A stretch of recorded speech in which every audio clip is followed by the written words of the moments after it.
ఈ పాపను ఎవరైనా చూసారమ్మా? లేదు సార్, ఈ పాప ఎవరో మాకు తెలీదు సార్. నా పాప నాకు చెప్పకుండా ఎక్కడికి వెళ్ళదు సార్.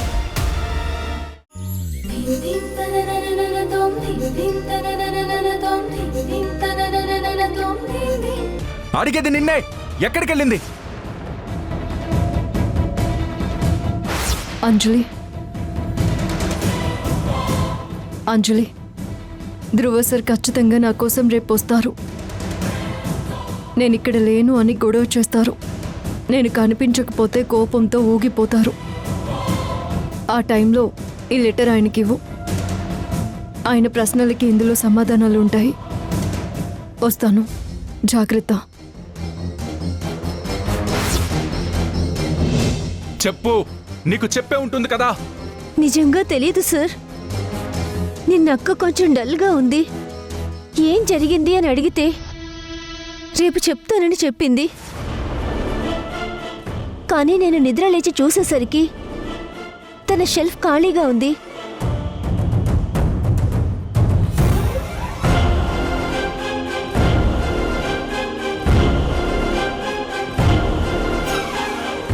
అందులో ఈ లెటర్ ఒక్కటే ఉంది.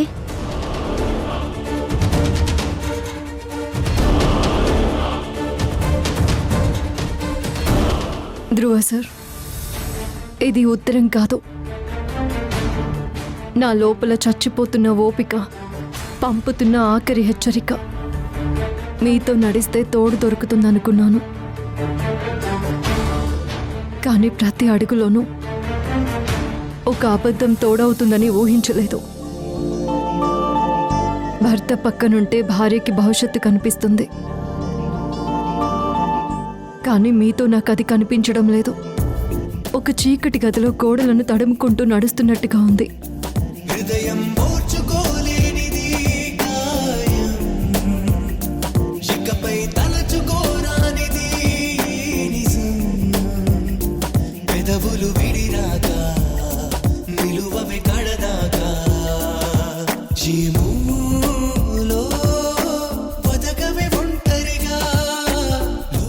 ఇంట్లో నుంచి వచ్చేస్తేనైనా నాకు స్వేచ్ఛ దొరుకుతుందేమో అనుకున్నాను, కానీ ఇక్కడ కూడా నాకు ఊపిరాడలేదు. ప్రేమ ఉంటే అర్థం చేసుకుంటారు, కానీ మీరెప్పుడూ నా అవసరాలని నా పరిస్థితుల్ని వాడుకున్నట్టుగానే ఉంది.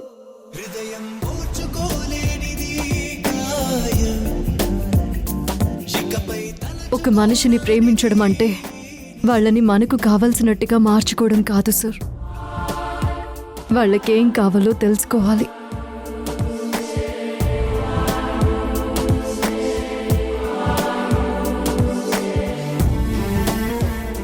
ఇంకా చాలు సార్. మీ మాయ మాటలకి పడిపోయే ఆ పాత వసుంధర ఇప్పుడు లేదు. నన్ను మీరే మీ అబద్ధాలతో చంపేశారు. ఇప్పుడున్న ఈ వసుంధరకి కేవలం ప్రశాంతత కావాలి. మీ నీడ కూడా సోకని ప్రశాంతత. అందుకే మీకు దూరంగా వెళ్ళిపోతున్నాను సార్.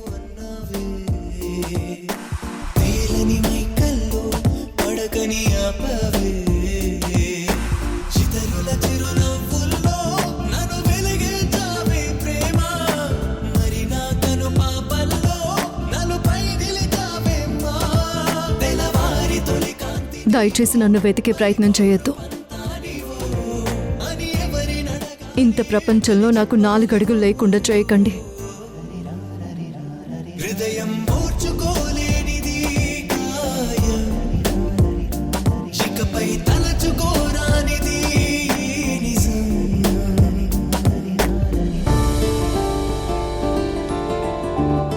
ఇట్లు మీకు ఏమి కావాలనుకోని వసుంధర.